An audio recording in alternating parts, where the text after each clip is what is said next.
YouTube friends. My name is Constance and this is Cruelty Free Musings. Welcome back to my channel and part whatever. I think it's 7 in the end of my makeup collection. Part 7. The last part. I assume you don't want to see my brushes. Lip collection. Let's get into it. Let's start with lip liners. Okay, let's start with the, the four that I have from ColourPop.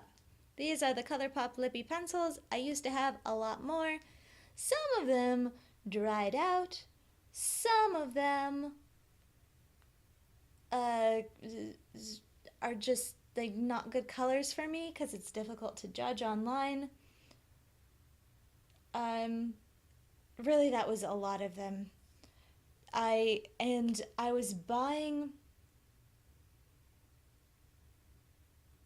lip liners for a really long time before I discovered what I liked about lip liners.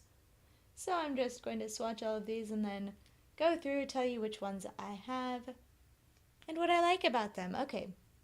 This is Lumiere. It is a nice, basically my lip tone mauve color. It's a little bit gray, so it's a little bit edgier than on my lips, but better. But it is a color that I would tend to use on its own or with just a gloss over it. It's too close to my lip color for me to actually line my lips with it because I use lip liners for definition around colors that are a little bit too light frequently. And Lumiere doesn't do that for me with most of the lip colors that I own because I don't own a lot of colors that are paler than my lip color. So this is a really close match for my lip color, so it doesn't add definition to the colors that I have that are my lip color or darker, which is most of them. So I use this primarily as a lip color rather than as a lip liner. Then we have R&B, which is this purple, kind of a fuchsia purple. I love this under a gloss or lining the edge of a purple lipstick. It's a very vibrant color. It is also dark enough to add definition to almost any color that I would pair it with. So I really like that color. Add some brightness and intensity.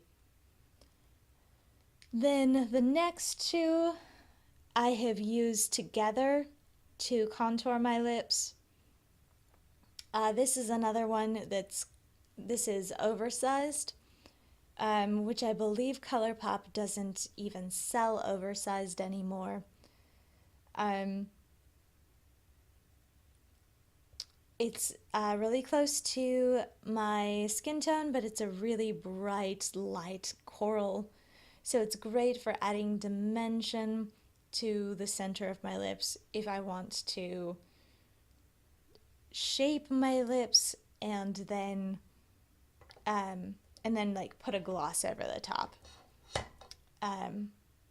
So I do that sometimes, but as you can see, this lip liner has not been used a whole ton. I have sharpened it, but I haven't used it that much. And then this is Faded, which is kind of a terracotta-y orange. It's a little darker than oversized, but they match really nicely in tone. So if I'm going to do that lip contouring thing, I'm going to pair the two of them. And I really like that pairing. It's nice. And then we have other lip pencils. This is from when the Julep subscription box actually existed. I was a maven. In one of them, I got a clear lip liner. It is the Get In Line Invisible Lip Liner. I got it with the hope that I would be able to corral some dark, slippy lips with it, but ended up not liking it a lot for that. I think because I actually lined my lips with this and paid close attention to the lip line, and I actually overline a little bit most of the time when I apply my lip color. So I went outside the lip liner with my lip color, and then it doesn't and then the lip liner doesn't actually corral the color. So I may come back to that one because it does seem like a good lip liner, and a clear lip liner is a useful thing. But the couple of times that I have worn it, it did not do what I intended it to do. And then these are both new-ish acquisitions. This one I bought in my November haul, and this one I bought in my January haul. So this is the NYX Slide On Glide On whatever forever long name in Urban Cafe.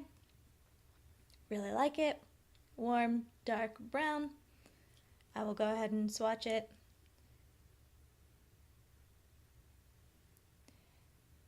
It's this one at the bottom. This one is definitely dark enough to actually provide a definition to my darker liquid lipsticks if I should want that. And then this is Milani Color Statement in Bordeaux. A similar depth, but you can see it's a little more red. Really like this color. It pairs particularly well with this.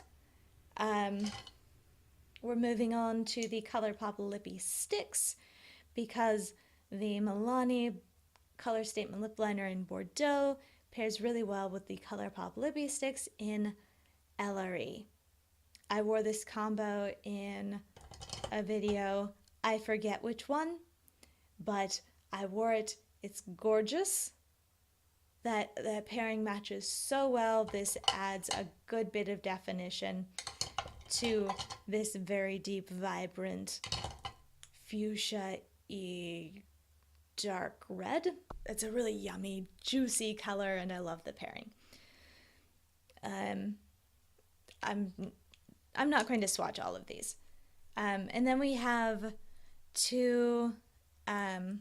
This formula is a matte. It doesn't completely dry down. It's a little bit more comfortable than the Matte X. And I like it a little bit more. And then these are my two Matte X's. This one is Sauce, and it is a terracotta on me. Or no, this one is a dark grungy mauvey purple. And then this is Aftershock, and it is a terracotta. I really like both of these colors. The Matte X formula is not my favorite. I prefer the matte formula because the dry down is really intense and my lips are kind of perpetually chapped. So, not the best combination. Oh, and just to show you, I do also have the ColourPop Lippy Sticks in Lumiere. You can't... This one is in my project pan, and I carried it constantly for the last month, and the name is completely worn off the bottom. That's the first lipstick that has happened with. I'm not going to show you and spoil my progress, because why would I do that? So, but I have owned the ColourPop Lippy Sticks in Lumiere, as well as the pencil. collaboration with Kathleen Lights. All right, speaking of collaborations, I have quite a significant ColourPop Ultra Satin collection. This is the Karuchi collaboration color in Darling. It is a yummy dark plum. Turns out that it's very vampy on me. Like, you can see kind of approximately when I'm holding it like this just how dark it is on me. Yeah, that's something that it's very difficult to get a sense for online because there aren't many models that are my skin tone. The online try-on things are just not that accurate. So I end up with a lot of super vampy lips that look like they ought to be normal. It took me a while for me to adjust the I am paler than I think I am filter to the correct level. I am pale, my lips are pigmented, there's still only so much I can get away with. Alright, these two came out of a set.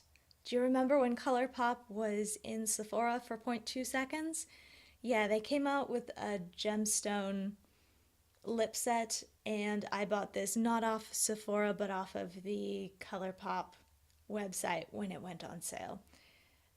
This is Misbehaving, and this is Catch and Feels.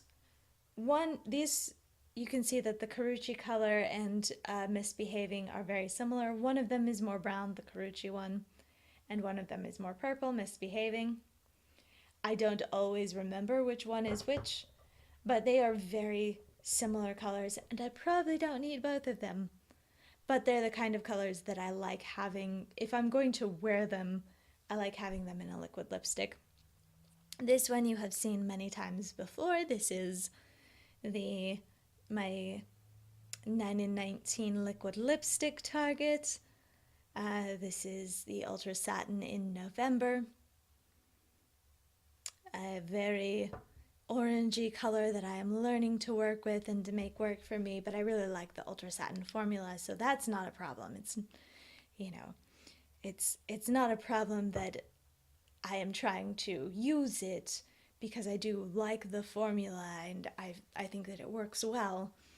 It just is, it's not always easy to pair with the eye looks that I like to make. This is Echo Park. This is it's a very nothing nude color.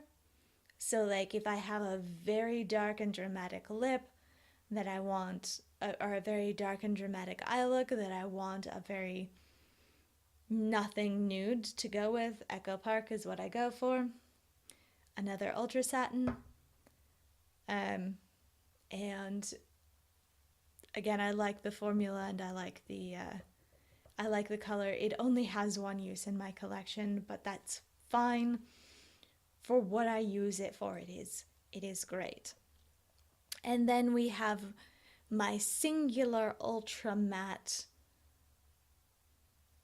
Hey, look, the writing's still there, kind of. It's amazing. This came out of the Lippy for, one for every day of the week, I feel like.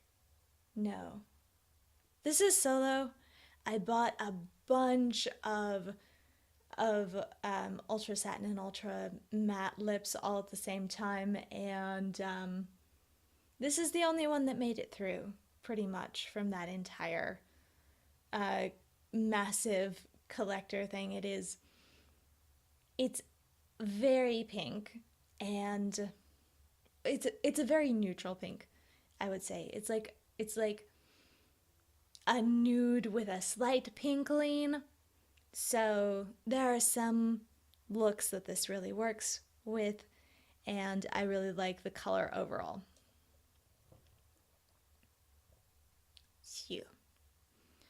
I like it, even though I hate the formula. It's super dry, it looks super unflattering. I take it off on a regular basis. Like when I'm wearing it to work, I will take it off and reapply it because it looks so awful. And then I'm like, okay, let's get a fresh layer and not reapply it over the dry and cracked layer. Here we have a couple of relics from my non-cruelty free life. This is the Revlon, no, this is the L'Oreal Infallible Pro Matte Gloss in color Blushing Ambition. It is a Barbie pink. Maybe on someone else it would not be a Barbie pink, but on me it's a Barbie pink. And I like it some of the time, but I tend to wear it more in the summer. It's not it's not really a winter color for me. I'll like put it on and then be like, can't deal. And I'll like that's when I'll grab for this liner, for example, and contour the corners of my mouth so that this is a little more bearable and a little bit more, a little less pink, let's say. This color, again, a very summery color. This is the Revlon Matte Balm. Excuse you, computer. This is the Revlon Matte Balm in 210 Apologetic. Love this color. A very, very bright color, not very, very bright coral. It is not as orange as I tend to think. So if I make an orange look, I think about this color, and then the first couple of times that I thought about this color, I put it on and I was like, that looks like a bright pink with my eye look. And then I wipe it off and I apply Ginger Snap instead. But I love this coral. My only complaint with this lip is that it does not apply over itself very nicely.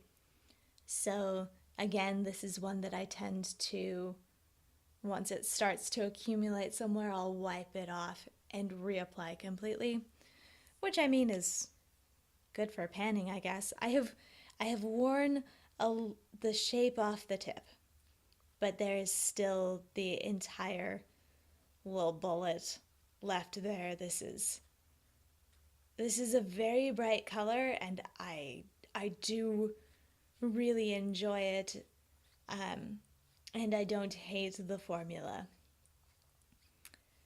So like this is definitely I like this enough to keep it. This is not for multiple reasons, this is not an I would repurchase. The primary one being Revlon is not cruelty free. Okay. My last liquid lipstick. This is what I'm wearing today. This is Ofra long-lasting liquid lipstick in Pasadena. This is the old packaging because I bought it on Hotlook when they were repackaging all the things into the square with the white, the square tubes with the white containers, and very sleek and modern and less generic looking than this. As far as I know, they haven't changed the formula. It's a really nice formula. I really like the shape of the doe foot. Also, it's really easy to control. So, I quite like this this lipstick. So it's a very easy mauve color.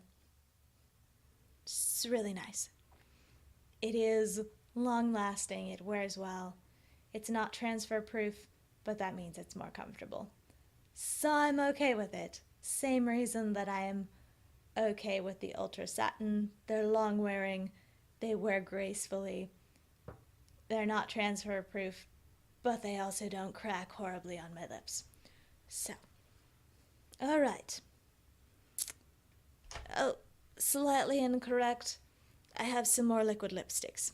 This is most of a Bite liquefied lipstick mini collection. I have Braised, Demi Glacé, and Whip.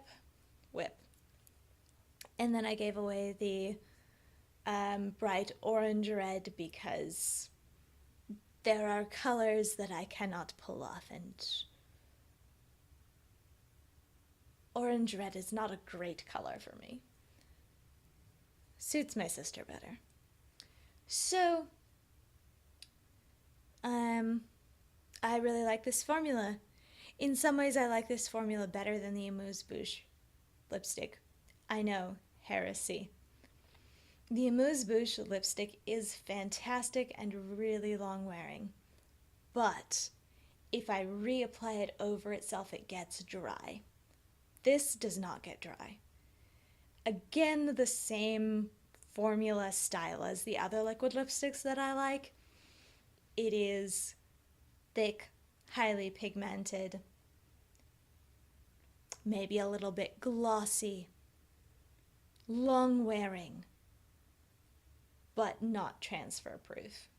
Like, you take a drink out of a cup, your lips are imprinted on that cup until it is washed. But yes, I really like, I would say that I wear this color the most.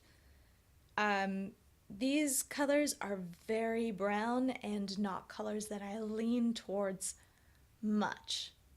I might make a little bit of an effort to genuinely to genuinely like incorporate these colors into my daily use. I tend to go for colors that are a little bit pinker than that.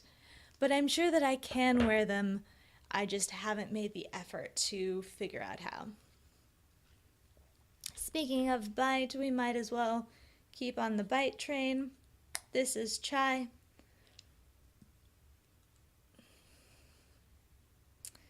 You can tell that I love it because it's completely flat.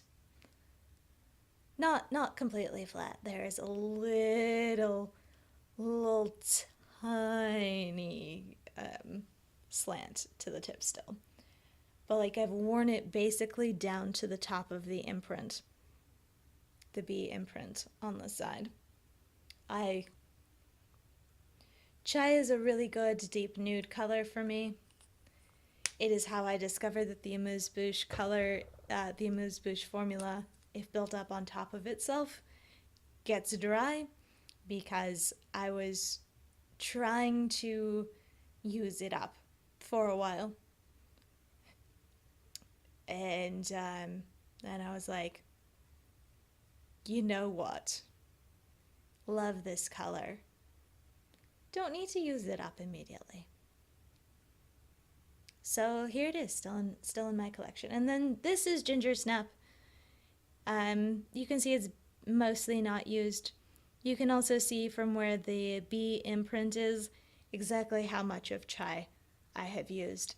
It's a decent amount. Not half, but probably a third. So that is impressive for a highly pigmented lipstick that you only really need to apply once or twice a day. Like, if you have a color that you're going to reapply willy-nilly, that's one thing, but if you have one that's a once or twice a day thing, it's a little different. Let's move on to the rest of my lipsticks, and then we'll do lip glosses. Okay, so these you might recognize from my January haul. This is the Flower Beauty Petal Pout lipsticks. I have the matte formula in Autumn Rose and the cream formula in Spiced Petal. I still haven't used Spiced Petal. I have worn Autumn Rose once. It is a very nice mauve. I like it. I think that it doesn't wear quite as long as the Amuse Bouche, So I anticipate that the cream will wear off even a little bit faster. However, it's a very comfortable formula and I like the color. So, yeah, it's nice. Then this is the Dose of Colors Creamy Lipstick in Fig. This is a really nice... I was anticipating with a name like Fig that it would be kind of a mauve. It is actually a gray purple. So like, let me just compare these two for reference. You can see how much darker the Dose of Colors one is than the Flower Beauty. This is Autumn Rose. So this is Fig, this is Autumn Rose. So you can see how dark and gray this is compared to this very true pink mauve. I like it a lot. I like the formula a lot.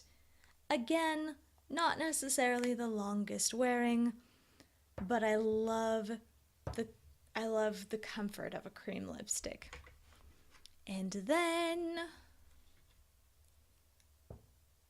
all right, let's do this one.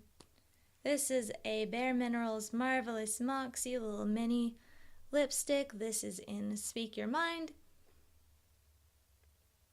It's a nude. It's a, you know, my lip color, my lip tone adds a little bit of glossy sheen, wears off gracefully. It smells really nice. It smells like makeup in a nice way. You know the smell where it's like, oh, yeah, that reminds me of playing in my mom's makeup basket. Yeah, it smells like that. Obviously, I got a holiday set at some point in the past. I got rid of most of them for, whatever reason, but this one has stuck around.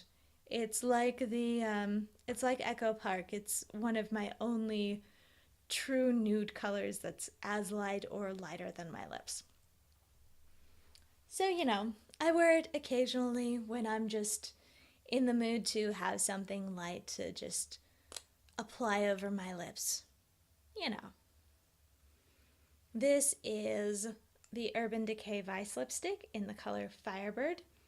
This is a cream. It looks purple, doesn't it?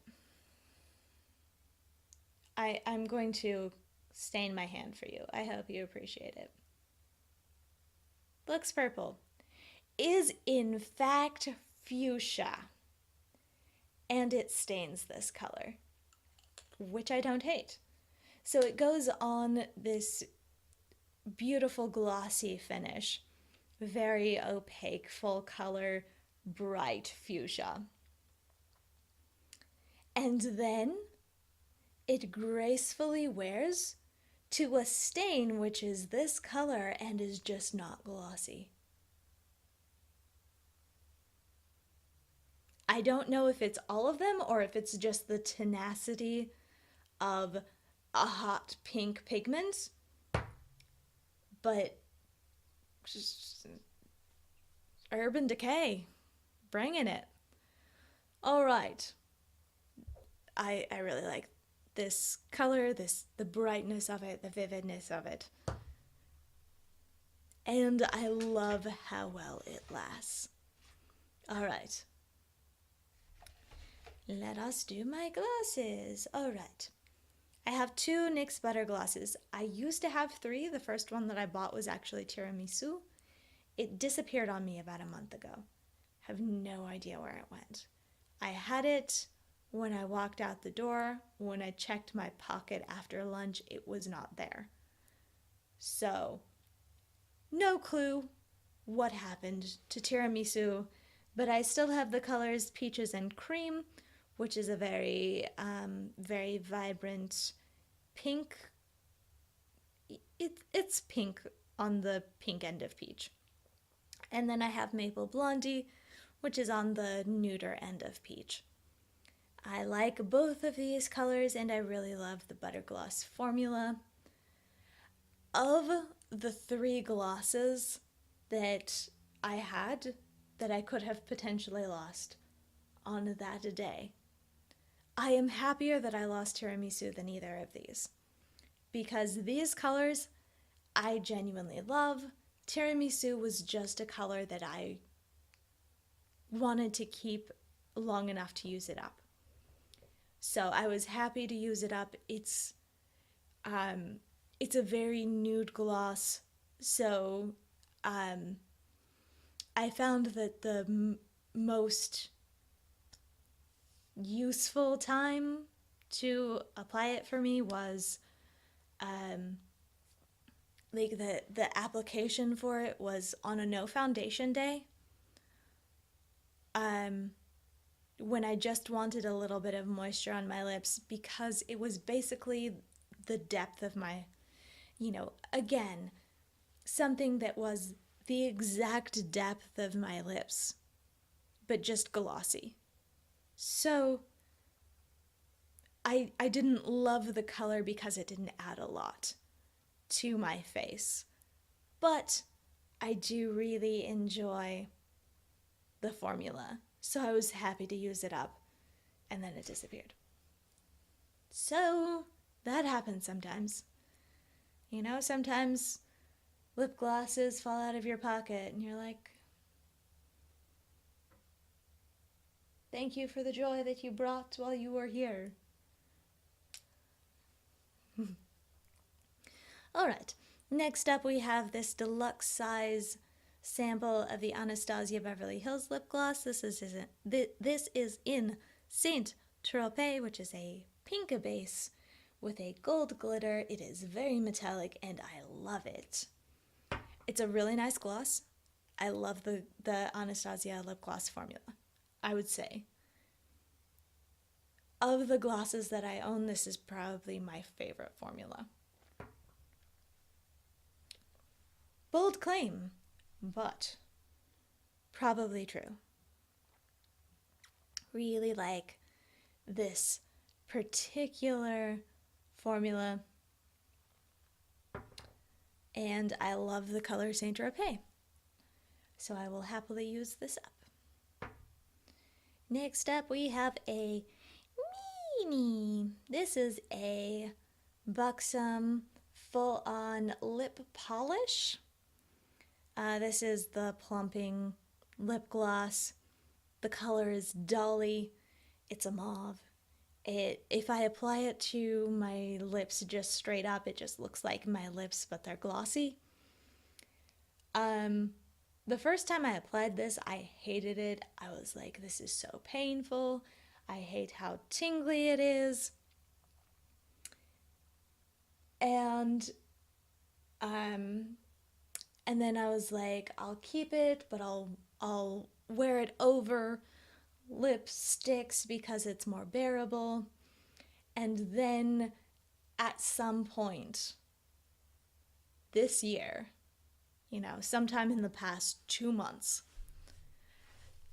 I wore this on its own. I applied it over a lipstick at the beginning of the day and then reapplied it as the lipstick wore away over the course of the day. And as I was getting ready for bed, I rubbed my lips together, as you do. And I was like, my lips feel so soft. And not dry and flaky. And it's the middle of winter. This doesn't happen. It must be this gloss. So I've been converted a little bit, I would say. I don't love the color Dolly specifically. It's too close to my lip color. I'm going to be wearing it primarily probably over my bare lips because I like the effect that it has on my lips. I don't care about the appearance as much. So, I would prefer a color that actually looked like a color on my lips. And that's not Dolly's fault. That is, my lips are super pigmented and also this color. So, turns out I really like the Buxom Full On Lip Polishes. Alright. Last two glosses. These are full size. This was a present. Maybe Christmas. I don't remember specifically. Maybe my birthday. This is the Huda Beauty Lip Strobe in Fearless. It is a purple base with a gold shift. So if I wear it over a purple lip liner, it looks purple with a gold shift. And if I wear it over a brown lip liner, it looks super intense gold shift. I really enjoy that I can wear this two different ways. Let us say that. So, the formula is nice, I would say. It's very thick. It stays in place reasonably well. If I'm wearing any of these lip glosses, but especially this one, I would say, I have to make sure that my hair is up if I'm leaving the house. Because I live in a part of the world which is always windy. So if my hair is down and I am wearing a gloss, especially this one, it will be stuck to my lips. My hair will be stuck to my lips. And then I will pull it off my lips and it'll drag a streak of color across my cheek. So, I mean, it's not the gloss's fault. The answer is wear a ponytail. But you know, lip glosses, hair, wind, they don't mix well. Let us just say they don't mix well. All right, and the very last gloss. Hey, do you remember these two liquid lipsticks that came in the set? Yeah, this is the third piece of that set. This is an ultra glossy lip in Charming. It's a gold gloss, super glittery. It claims that it's super nourishing. I don't see it personally. Like, I have been, maybe a couple of times I have been like, maybe my lips are a little bit more moisturized than they would be if I hadn't been wearing a gloss. But I mean, it's no better than a creamy lipstick for me, I would say. So, it's pretty. It's super glittery. I love it for the glitters. I don't consider this to be a beneficial gloss, but I think it's pretty, and I love that it's super glittery. I understand that a lot of people hate glitters in anything other than eyeshadow. I am not one of those people. I love glitter. Give me the glitter. Thank you. Appreciate it. Wore a glitter blush yesterday. So, really like this color. It's pretty. And that is the end of my lip collection. I have the most lip products of any single category, so I am not surprised that this is a behemoth video. As I have said before, lipstick is my vice. With all of that said, I hope you enjoyed or learned something or both. Like, comment, subscribe, do whatever you feel like. Thanks for watching, and goodbye for now. as more things fall. This is what I get for lining them up in front of me.